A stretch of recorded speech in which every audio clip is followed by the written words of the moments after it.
आधुनिक भारत का इतिहास पुर्तगालियों को जहाँ तक छोड़ता कि बताया था हम लोगों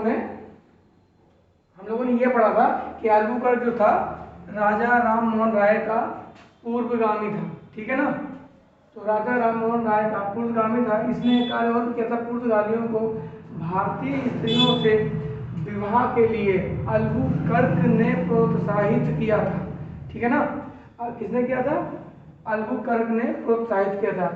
ये अल्बुकर्क हैं, इन्होंने भारतीय स्त्रियों से विवाह के लिए प्रोत्साहित किया था, क्योंकि इनको यहाँ स्थायी रूप से अपना निवास बनाना था इस वजह से, और भारतीयों को भर्ती कराने के लिए ये विवाह करने के लिए प्रोत्साहित किया।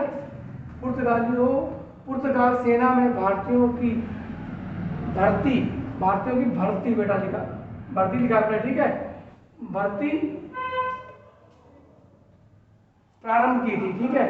अब नीनो डी कूना जो थे 1529 ईस्वी से 1538 ईस्वी तक उन्होंने शासन किया। यह गवर्नर बनकर रहे।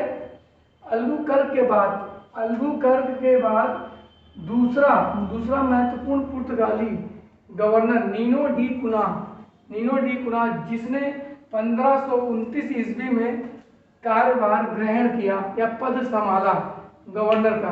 कूना ने 1530 ईस्वी में शासन का प्रमुख केंद्र कोचीन के स्थान पर गोवा को बनाया। किसको बनाया? कोचीन के स्थान पर गोवा को। कब बनाया था? 1530 में। कूना ने दमन, सालसेट, चौल, बंबई, सेंट थॉमस, मद्रास, फिर से देख लीजिए, दमन, सालसेट, चौल, बंबई, सेंट थॉमस, मद्रास और हुगली में पुनः अपने केंद्र स्थापित किए। ठीक है। 1661 ईस्वी में तत्कालीन ब्रिटिश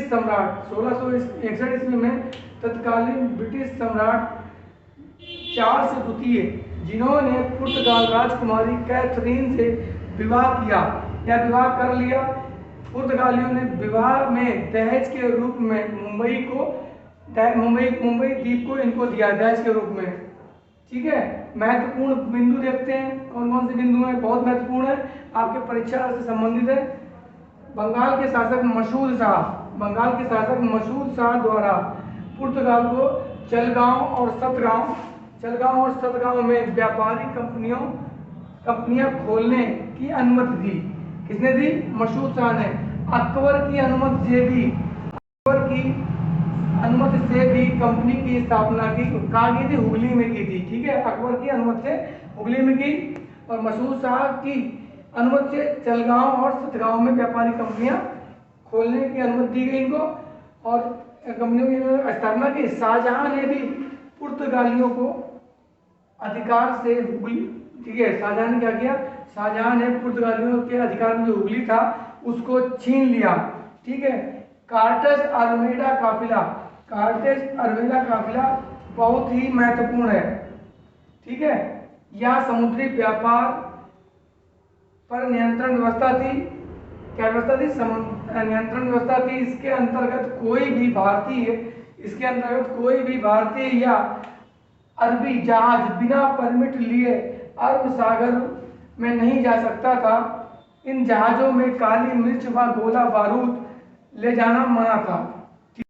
पुर्तगालियों का पतन, ये पुर्तगालियों के पतन का कारण देखते हैं, क्या क्या कारण थे। पुर्तगालियों का भ्रष्ट शासन था, मतलब इनके शासन में भ्रष्टता बहुत ज़्यादा थी। व्यापार था दोषपूर्ण था।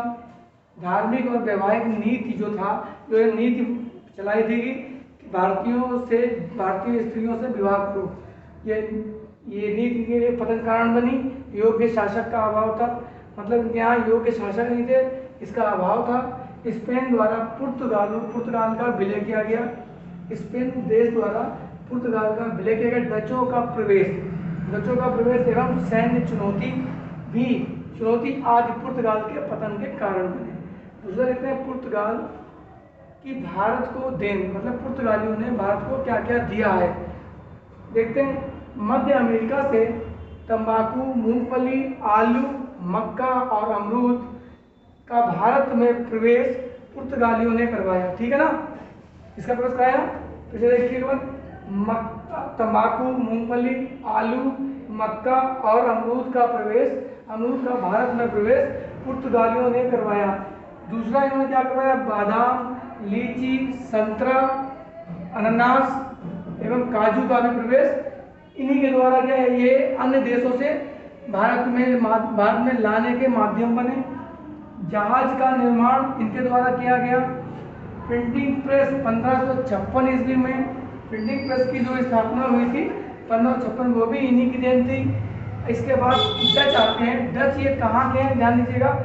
डच जो हैं नीदरलैंड